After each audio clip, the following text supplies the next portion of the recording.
wants to take billions out of the pockets of some of the poorest people in this country, while expecting them to cheer.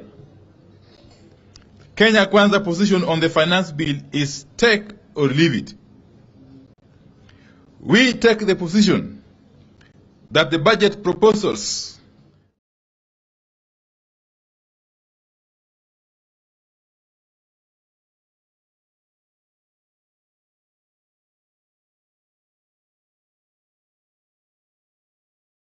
bipartisan talks.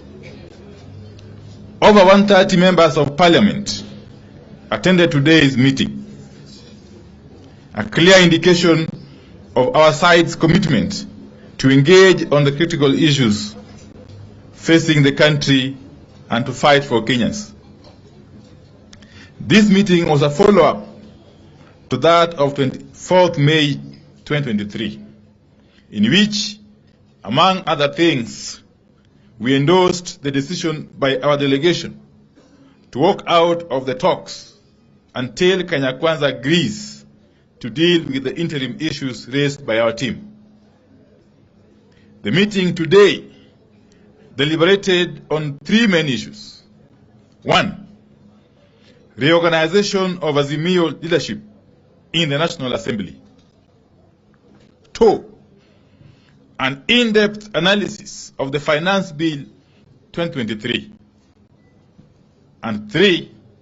The status of the joint bipartisan talks. This meeting took a position as follows. On the Finance Bill, our members have come to the conclusion that it has only bad news, worst news, and the worst news.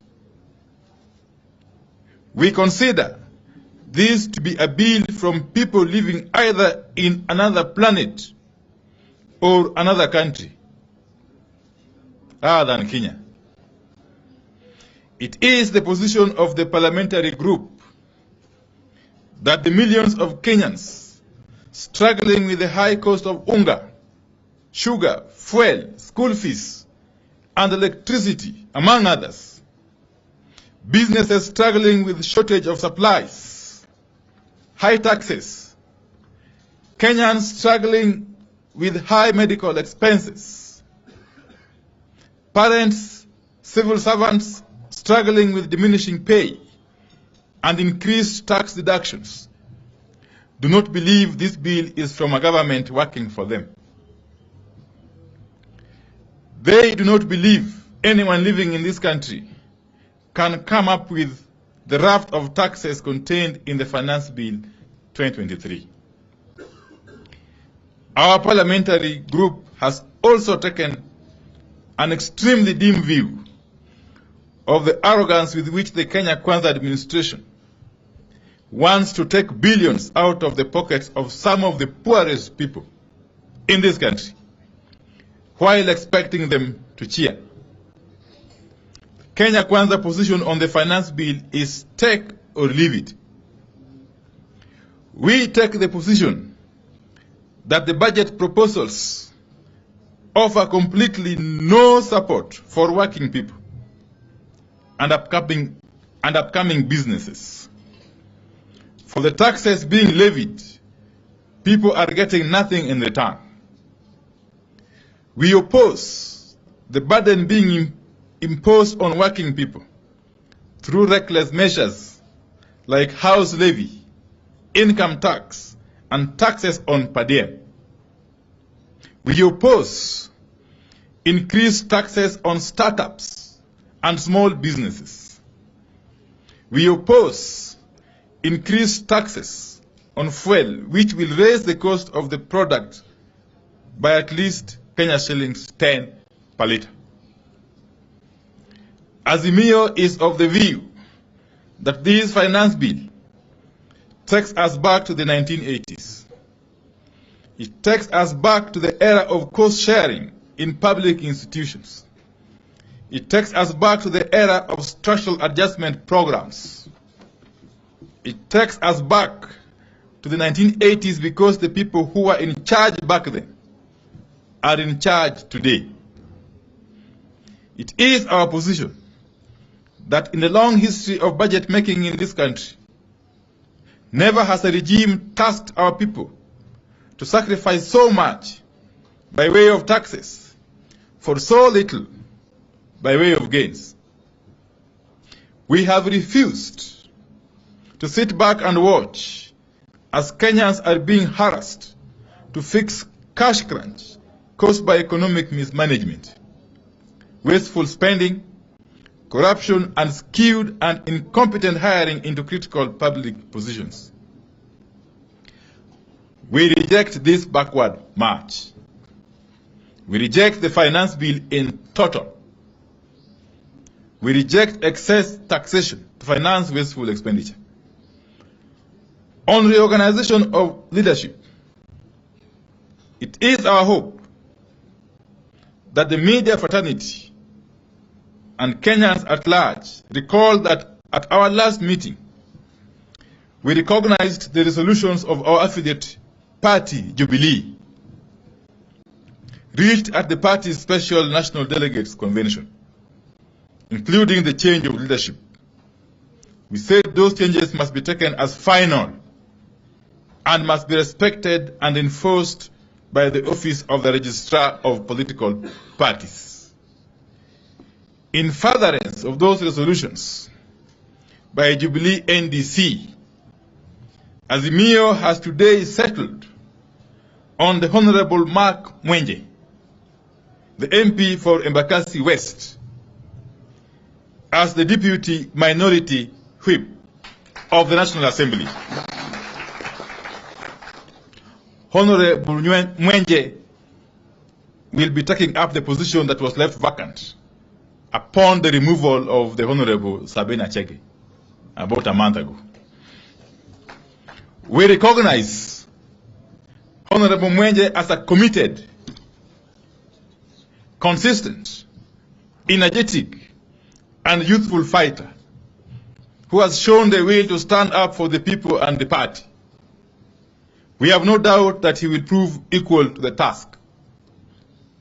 We reiterate that Azimio will do everything possible to protect affiliate parties from heinous attacks emanating from the Kenya Kwanza regime. We will do whatever it takes to protect multi-party democracy, for which many Kenyans lost their lives. On the joint bipartisan talks, the PG received a briefing as follows: that Kenya Kwanza has offered that the joint co-chairs should write to the IBC selection panel requesting them to halt the process for about 21 to 30 days. To preserve the IBC's presidential election servers, the Kenya Kwanza side has expressed willingness to co-author a letter to the IBC reminding them of their legal obligation to preserve the presidential election servers and the data contained therein. Kenya Kwanza has asked that the co-chairpersons meet to discuss and write the required letters so that the joint bipartisan talks can continue. With regard to interference in Jubilee, the Kenya Kwanza has indicated willingness to commit in writing to respect the ruling of the political parties' disputes tribunal, confirming the Jubilee party leadership. They have no offers on lowering of the cost of living because they are married to the finance bill, and we have a plan for the bill. The PG has noted the two concessions made by Kenya Kwanza. It is, however, the view of the parliamentary group that those concessions are not good enough to allow us return to the talks. It is also our position that the finance bill as presently crafted must be withdrawn and replaced by a bill that appreciates the suffering of the people, the people of Kenya are going through.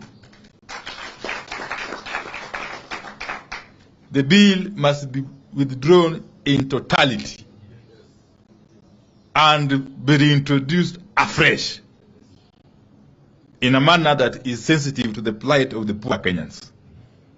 Indeed, the Azimio MPs have resolved to sign a public pledge to oppose the bill,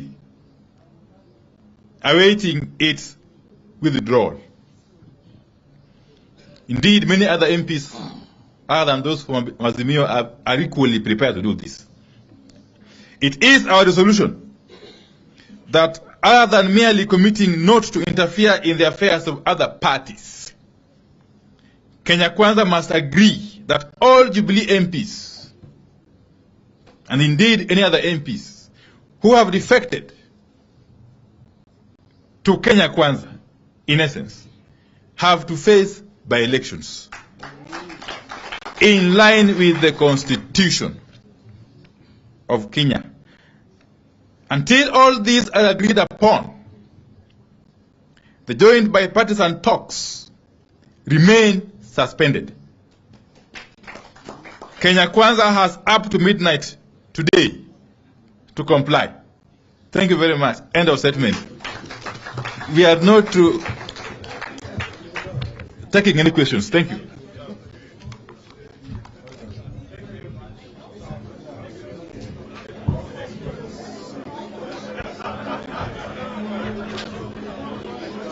May we allow our leadership to exit, and then we may follow.